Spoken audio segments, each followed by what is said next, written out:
It's funny Hi. because we're starting with a kid's game. I'm Felicia. Hi, I'm Felicia. Alright. Yes! What the hell? John Again, Carlos let's has had start an identity crisis. Wow. Let's start now. Are you gonna start over? Hi, I'm Felicia. And I'm Giancarlo. And this is our review of... Wolf and Hound. The kids game. It's a kids game. I... Just before you start... No, I'm...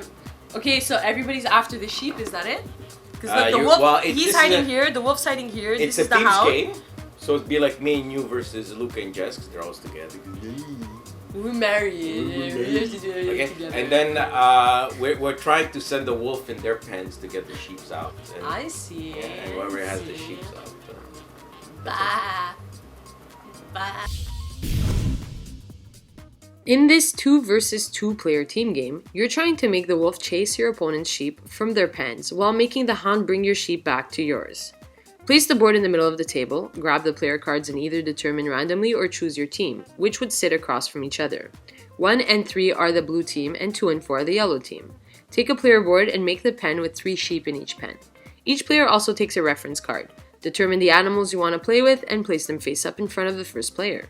For this review, we'll use the recommendation of beginner. Shuffle the number cards and deal 4 to each player. You're ready to play. Each turn consists of 5 phases as written on the reference card. First, you activate all animal cards that are in front of the active player. This is skipped for the first third of the game. The order of sequence is the pink sheep card first, the black wolf, and lastly the white hound. The pink sheep cards generally spice up the game with effects.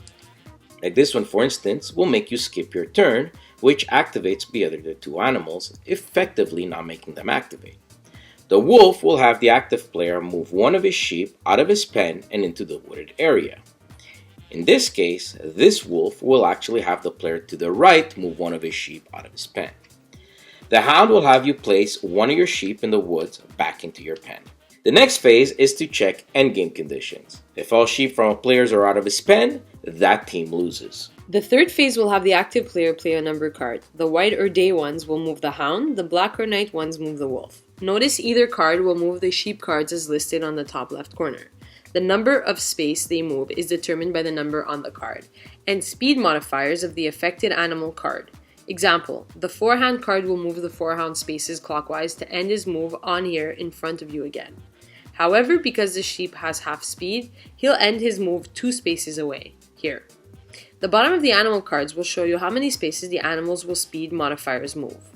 The first number is the card played, while the second is the spaces moved clockwise. When done, the 4th phase will have the active player draws a card to replenish his hand back to 4. Should there be no cards left to draw, he does not draw any. Do not reshuffle the discard pile to make a new deck. Then the next player takes their turn.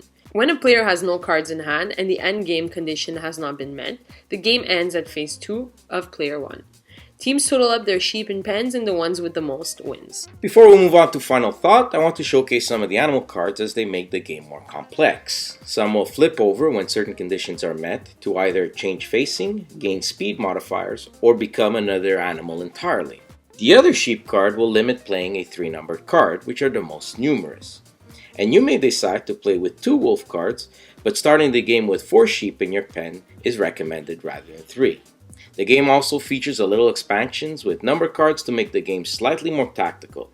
Felicia has final thoughts. Wolf and Hound is definitely geared at a younger audience. As such, the look of the game is impressive even for an older audience. Components are great visually and the artwork is very cute and suitable. We think the theme is well represented as well through the mechanics in terms of tactics, though sometimes you simply don't have much choice. This is due to random luck from cards drawn to animal placement on the board, so there isn't really much on the strategy department. Your mitigation comes from playing the right card that turn and hope you draw into a better one, and that the board will have changed. But again, this game is more suited as a family game, and Wolf and Hound does the task of teaching the young ones what card to be played each turn, and see the consequence of their action.